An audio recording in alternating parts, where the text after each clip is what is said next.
Tom, thanks for coming back. It did take me aback. I was there on Squawk Box with you this morning, and it did take me aback when you said over 20,000 instead of saying 25K. So do you stand by 25K? Well, I do think it's the first time I've ever heard someone thinking something could triple is a bearish comment. Yes. Right. I may have misspoken a little bit. I think what I was trying to illustrate was that given where mining cost will be and applying the historical average of 2.5 times mining cost, that would imply a fair value over 20,000, roughly 22,000. So I don't, we still think Bitcoin can reach 25,000 by the end of the year or something like that. But it's still a huge move from where it is now. So you're not bearish, and I get how that's completely exaggerated, taken out of context, but it doesn't sound like you're as bullish. We've had Rob Slimer on from your shop as well, and at the charts, he would put Bitcoin up. He would come over. I would ask him, so is 25K possible? And he said, it's going to be hard. But yeah, that's the forecast. If you look at the history of Bitcoin, I think a couple reasons why 25,000 is still possible is one, I mean, Bob has pointed out, Bitcoin moved, from 7,000, 10,000 in a couple weeks. But from a historical perspective, over any 6-month period, 35% of the time, it's more than tripled.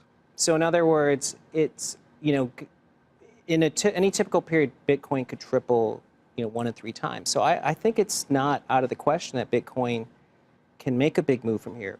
And I would just point out what makes it unusual today is that Bitcoin's trading below mining cost.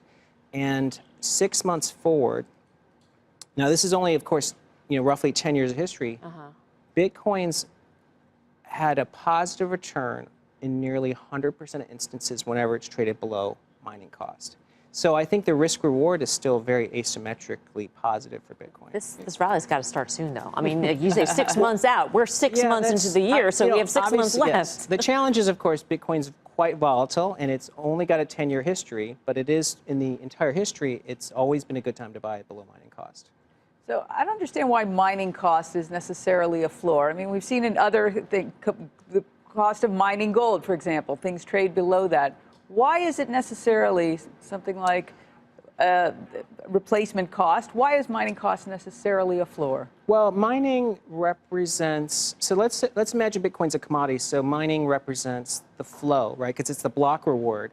And so in any commodity where you're looking at flow, incremental cost does actually explain or govern the price. So for instance, the all-in sustaining cost of gold is actually a tachometer or a speedometer that really gold trades around.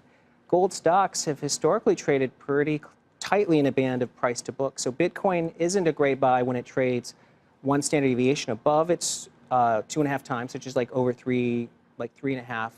And it's always actually a good buy when it's trading below 1 times. And it's unusual to trade below 1 times. Okay, so you're still bullish, clearly. Yes, I am jet lagged too. So